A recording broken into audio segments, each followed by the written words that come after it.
സമയം അത് മുന്നോട്ട് മാത്രം ഒഴുകുന്ന ഒരു നദിയാണെന്നാണ് നമ്മൾ വിശ്വസിക്കുന്നത്. ഇന്നലെ കഴിഞ്ഞു, ഇന്ന് നടക്കുന്നു, നാളെ വരാനിരിക്കുന്നു. പക്ഷെ നദിക്ക് എപ്പോഴെങ്കിലും വഴിതെറ്റിയാലോ? ഒഴുക്കിനെതിരെ നീന്തി ഒരാൾ 74 വർഷം മുൻപിൽ നിന്നും ഭാവിയിലേക്ക് വന്ന് വീണാലോ? 1950 ജൂൺ മാസം, സമയം രാത്രി 11 മണി, സ്ഥലം ന്യൂയോർക്ക് സിറ്റിയിലെ ടൈംസ് സ്ക്വയർ. ലോകത്തിലെ തന്നെ ഏറ്റവും തിരക്കേറിയ സ്ഥലം. എങ്ങും നിയോൺ ലൈറ്റുകളുടെ വെളിച്ചം മാത്രം, കാറുകളുടെ ബഹളം. ആ തിരക്കിനിടയിൽ നിന്ന് പെട്ടെന്ന് വായുവിൽ എന്ന പോലെ ഒരാൾ പ്രത്യക്ഷപ്പെടുന്നു. അയാളുടെ പേര് റുഡോൾഫ് ഫെൻസ്. അയാൾ ചുറ്റും നോക്കി. താൻ നിൽക്കുന്നത് എവിടെയാണെന്ന് അയാൾക്ക് മനസ്സിലാവുന്നില്ല. കണ്ണഞ്ചിപ്പിക്കുന്ന വെളിച്ചം, വേഗത്തിൽ പാഞ്ഞു പോകുന്ന ഇരുമ്പ് വണ്ടികൾ. അയാളുടെ കണ്ണുകളിൽ ഭയം നിറഞ്ഞു. അയാൾക്ക് ശ്വാസം മുട്ടുന്ന പോലെ തോന്നി. അയാൾ റോഡിൻ്റെ നടുവിലായിരുന്നു. നിമിഷങ്ങൾക്കുള്ളിൽ എല്ലാം കഴിഞ്ഞു. ഒരു ചീറിപ്പാഞ്ഞു എന്ന ടാക്സി അയാൾ ഇടിച്ചു തെറിപ്പിച്ചു. അയാൾ റോഡിലേക്ക് വീണു. അയാൾ ചോരയിൽ കുളിച്ചു. ആ അജ്ഞാതൻ അവിടെ വെച്ച് തന്നെ മരിച്ചു. പോലീസ് എത്തി, ആംബുലൻസ് എത്തി. അതൊരു സാധാരണ അപകട മരണമാണെന്നാണ് എല്ലാവരും കരുതിയത്. പക്ഷേ മൃതദേഹം പരിശോധിച്ച പോലീസുകാർക്കൊന്നും അറിയില്ലായിരുന്നു. അവർ നോക്കി നിൽക്കുന്നത് ലോകത്തിലെ തന്നെ ഏറ്റവും വലിയ നിഗൂഢതകളിൽ ഒന്നിലേക്കാണെന്ന്. 1950 മരിച്ച മനുഷ്യൻ യഥാർത്ഥത്തിൽ 74 വർഷം മുൻപേ കാണാതായ ഒരാളായിരുന്നു. ഇന്ന് ടോക്കിയോട്രോണിക്സിൽ നമ്മൾ യാത്ര ചെയ്യുന്നത് സമയത്തിന് കുറുകെയാണ്. റുഡോൾഫ് ഫെൻസ് 1876 നിന്നും 1950 വന്ന മനുഷ്യൻ. ഇത് സത്യമാണോ അതോ കള്ളമാണോ? എല്ലാവർക്കും വീഡിയോയിലേക്ക് സ്വാഗതം.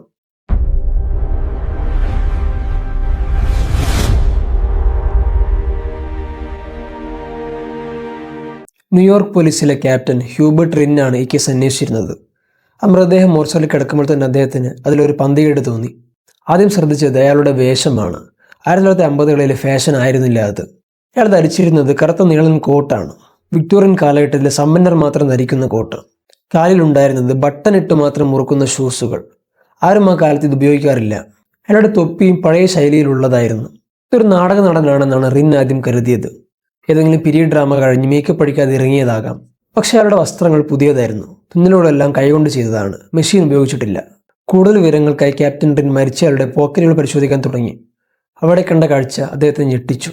അയാളുടെ പോക്കറ്റിൽ നിന്ന് ലഭിച്ച സാധനങ്ങൾ ഇവയായിരുന്നു: പഴയ നാണയങ്ങൾ, കുറച്ച് ബിയർ ടോക്കണുകൾ. ഇത് പണ്ടത്തെ ബാറിൽ ഉപയോഗിച്ചിരുന്നതാണ്.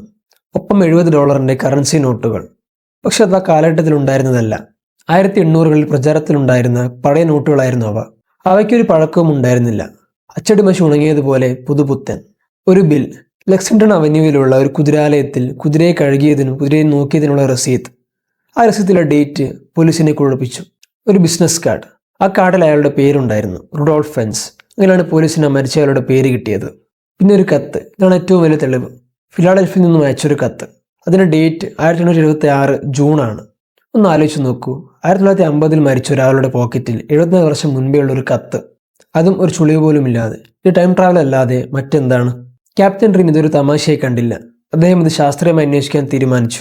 1950 ടെലിഫോൺ ഡയറക്ടറിൽ റുഡോൾഫ് ഫെൻസ് എന്ന പേര് അദ്ദേഹം അന്വേഷിച്ചു. ഫലമുണ്ടായില്ല.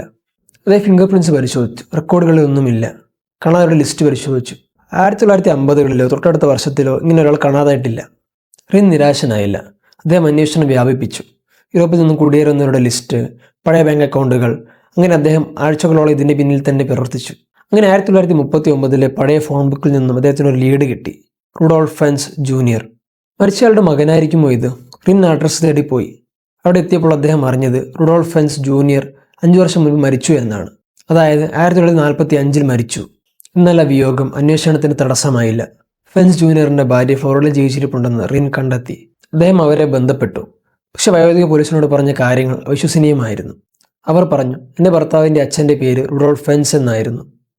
ഞാൻ അദ്ദേഹത്തെ പറ്റി കേട്ടിട്ട് മാത്രമേ ഉള്ളൂ. എൻ്റെ ഭർത്താവിന് 2 വയസ്സുള്ളപ്പോൾ അദ്ദേഹത്തെ കാണാതായതാണ്. അതായത് 1876. ശ്രദ്ധിക്കുക, 1876. അവർ തുടർന്നു. ഒരു ദിവസം വൈകുന്നേരം അദ്ദേഹം സിഗരറ്റ് വലിക്കാൻ വേണ്ടി വീട്ടിൽ നിന്ന് പുറത്തിറങ്ങിയതാണ്. കോട്ടും സൂട്ടും ഇട്ടാണ് അദ്ദേഹം പോയത്. പിന്നെ അദ്ദേഹം തിരിച്ചു വന്നില്ല. അദ്ദേഹം എവിടെ പോയി, എന്ത് സംഭവിച്ചു എന്ന് ആർക്കും അറിയില്ല. വായുവിൽ അലിഞ്ഞതുപോലെ അദ്ദേഹം അപ്രത്യക്ഷനായി. റിൻ ഞെട്ടിപ്പോയി. 1976 കാണാതായ റുഡോൾഫ് ഫെൻസിന് അന്ന് വയസ്സ് 29. അയാൾ ടൈംസ് സ്ക്വയർ മരിച്ച നില കണ്ടെത്തിയപ്പോൾ അയാളുടെ വയസ്സ് 29. അയാളുടെ വസ്ത്രങ്ങൾ, പോക്കറ്റിലെ സാധനങ്ങൾ, കത്തിലെ തീയതി എല്ലാം കറക്റ്റായി യോജിക്കുന്നു. 1976 ഒരു സായാഹ്നത്തിൽ നടക്കാനിറങ്ങിയ റുഡോൾഫ് ഏതൊരു ടൈം വോർട്ടെക്സിലോ വിള്ളലിലോ പെട്ടുപോയതായിരിക്കാം. നടന്നു അദ്ദേഹം എത്തിയത് 74 വർഷം അപ്പുറമുള്ള ഭാവിയിലേക്കാണ്. കുതിരവണ്ടികൾക്ക് പകരം കാറുകൾ ചീറിപ്പായുന്ന, ഗ്യാസ് വിളക്കുകൾക്ക് പകരം ഇലക്ട്രിക് ലൈറ്റ് കത്തുന്ന 1950 ന്യൂയോർക്ക്. ആ മാറ്റം ഉൾക്കൊള്ളാൻ കഴിയുന്നതിന് മുൻപേ വിധി ഒരു ടാക്സിയുടെ രൂപത്തിൽ അയാളെ തേടിയെത്തി. ഇതൊരു ടൈം ട്രാവൽ അല്ലാതെ മറ്റെന്താണ്? ഭൗതികശാസ്ത്രത്തിന് ഇതിനുത്തരം നൽകാൻ കഴിയുമോ? ആൽബർട്ട് ഐൻസ്റ്റീൻ്റെ തിയറി പ്രകാരം വോം ഹോൾസ് വഴി സമയസഞ്ചാരം പോസിബിൾ ആണ്. സ്പേസും ടൈമും അടങ്ങി രണ്ട് കാലഘട്ടങ്ങൾ തമ്മിൽ കൂട്ടിമുട്ടുന്ന അവസ്ഥ. റുഡോൾഫ് ഫെൻസ് അങ്ങനെ ഒരു കെണിയിൽ പെട്ടതായിരിക്കാം. ഈ കഥ കേൾക്കുമ്പോൾ വിശ്വസിക്കാൻ തോന്നുന്നുണ്ട്. പക്ഷേ ഇവിടെയാണ് ട്വിസ്റ്റ്. വർഷങ്ങൾക്ക് ശേഷം ക്രിസ് ഒബേക്ക് എന്ന ഗവേഷകൻ ഈ സംഭവത്തിന്റെ സത്യാവസ്ഥ അന്വേഷിക്കാൻ തേടിയിറങ്ങി. അദ്ദേഹം 1950കളിലെ പത്രവാർത്തകൾ അരിച്ചുപെറുക്കി ടൈംസ് സ്ക്വയറിൽ അപകട വാർത്തകൾ പരിശോധിച്ചു. അദ്ദേഹം കണ്ടെത്തിയത് ഇതാണ്: 1950കളിൽ റുഡോൾഫ് ഫെൻസ് എന്ന പേരിൽ ഒരാൾ മരിച്ചതായി ഒരു പോലീസ് റെക്കോർഡുമില്ല, ഒരു പത്രവാർത്ത പോലുമില്ല. പിന്നെ ഇവിടെ നിന്നാണ് ഈ കഥ വന്നത്? അന്വേഷണം ചെന്നെത്തിയത് 51ൽ പുറത്തിറങ്ങിയ ഒരു മാഗസിനിലേക്കാണ്, കൊളിയേഴ്സ് മാഗസിൻ. അതിൽ ജാക്ക് ഫിന്നി എന്ന സയൻസ് ഫിക്ഷൻ എഴുത്തുകാരൻ ഒരു കഥ എഴുതിയിരുന്നു. ആ കഥയുടെ പേര് ഐ ആം സ്കേഡ്. ആ കഥയുടെ നായകൻ്റെ അനുഭവങ്ങൾ ശ്രദ്ധിക്കൂ. 19ാം നൂറ്റാണ്ടിലെ വസ്ത്രം ധരിച്ച ഒരാൾ ന്യൂയോർക്ക് നഗരത്തിലെത്തുന്നു. ടാക്സി ഇടിച്ചു മരിക്കുന്നു. പോക്കറ്റിൽ പഴയ നാണയങ്ങൾ. ഇത് റുഡോൾഫ് ഫെൻസിൻ്റെ കഥ. യഥാർത്ഥത്തിൽ ജാക്ക് ഫിന്നി എഴുതിയത് ഒരു സാങ്കല്പിക കഥയായിരുന്നു. പക്ഷെ പിന്നീട് ആരോ ഈ കഥ ഒരു യഥാർത്ഥ സംഭവമായി തെറ്റിദ്ധരിച്ച് പത്രത്തിൽ പ്രസിദ്ധീകരിച്ചു. അങ്ങനെ പലരും അത് പകർത്തി എഴുതി. 70കളിൽ അത് അർബൻ ലെജൻഡായി മാറി. അങ്ങനെ ഫിക്ഷൻ ഒരു ഫാക്റ്റായി മാറി. റുഡോൾഫ് ഫെൻസ് ഒരിക്കലും ജീവിച്ചിരുന്നില്ല. അദ്ദേഹം ജാക്ക് ഫിന്നിയുടെ തലച്ചോറിൽ ജനിച്ച ഒരു കഥാപാത്രം മാത്രമായിരുന്നു. പക്ഷെ എന്തുകൊണ്ടാണ് ലോകം മുഴുവൻ ഈ കഥ വിശ്വസിച്ചത്? കാരണം സമയം നമ്മൾ എത്രയേറെ ഭയപ്പെടുത്തുന്നുണ്ട്. നാളെ നമ്മളും ഇതുപോലൊരു വിള്ളലിൽ വീണുപോയാലോ എന്ന ഭയം, അല്ലെങ്കിൽ ഭൂതകാലത്തേക്ക് പോയി ചരിത്രം നേരിട്ട് കാണാനുള്ള നമ്മുടെ ആഗ്രഹം. ശാസ്ത്രീയമായി ടൈം ട്രാവൽ സാധ്യമാണോ എന്ന് നമുക്കറിയില്ല. പക്ഷെ റുഡോൾഫ് ഫെൻസിൻ്റെ കഥ നമ്മളെ പഠിപ്പിക്കുന്നത് മറ്റൊരു കാര്യമാണ്. ഒരു നുണ അല്ലെങ്കിൽ ഒരു കഥ അത് മനോഹരമാണെങ്കിൽ അത് സത്യത്തെക്കാൾ വേഗത്തിൽ ലോകം ചുറ്റും. ഇന്നത്തെ വീഡിയോ നിങ്ങൾക്ക് ഇഷ്ടപ്പെട്ടെന്ന് കരുതുന്നു. ടൈം ട്രാവലിനെ കുറിച്ചുള്ള അഭിപ്രായങ്ങൾ നിങ്ങൾ താഴെ കമൻറ്റ് ചെയ്യുക.